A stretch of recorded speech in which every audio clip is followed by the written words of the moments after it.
PBA rookies, bawal nang i-trade. Ito ang bagong rules ng PBA ngayon, ang no trade rules na ipapatupad sa All Filipino Cup 2025. Sa bagong rule ng PBA, bawal nang i-trade ang mga rookies na nakuha nila sa draft, especially sa number 1 overall pick.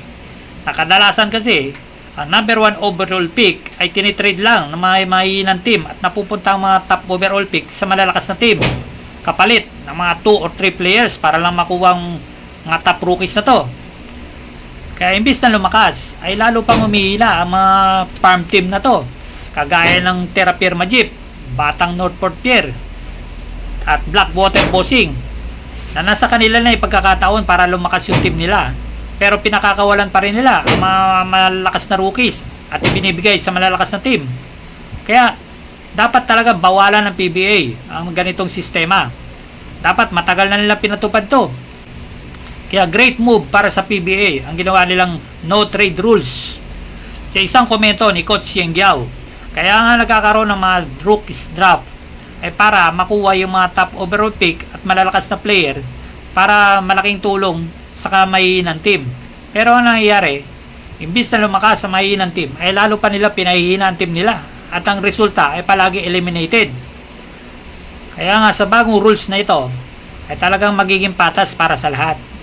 Great move para sa PBA. At dito pa tayo sa isa pa nating balita. Barangay Ginebra jackpot sa mga rookies.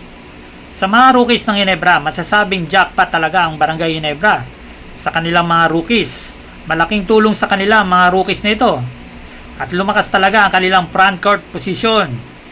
Gaya ni Sunny Estil na may taas na 6'3", na napakasipag at very energetic. Malakas sa depensa at malakas ang katawan, sanay sa banggaan. At ang kagandahan dito ay mataasahan mo pa siya sa scoring. Mataas ang kanyang scoring percentage. Kaya jackpot ang Ginebra sa player na to. Siya rin ang tinanghal na PBA Rookie Draft MVP. Kaya high caliber talaga itong batang to, si Sunny Estil. Sumunod naman si Marcio Barasi Jr. May taas na 6'7", napakasolid sa depensa at may shooting. Kaya malaking tulong talaga para sa Barangay Ginebra, lalo na ngayon na ngailangan sila ng big man. Kailangan nila ng big man na may pangalalay kay Japet Aguilar, Troy Rosario.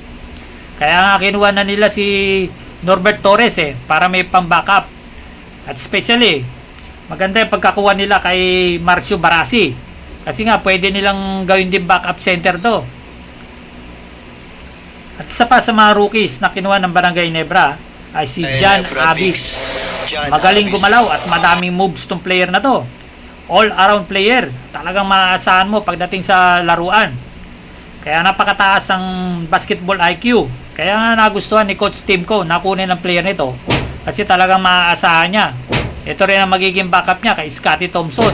Talagang napakasolid ang mga rookies ng Barangay Ginebra ngayon. Kaya masasabi na top contender ang Barangay Ginebra. Kaya very exciting na panoorin ang PBA ngayon dahil nga sa pagpasok ng mga top rookies, talagang maasahan at magagaling ng mga bata at malalakas na player.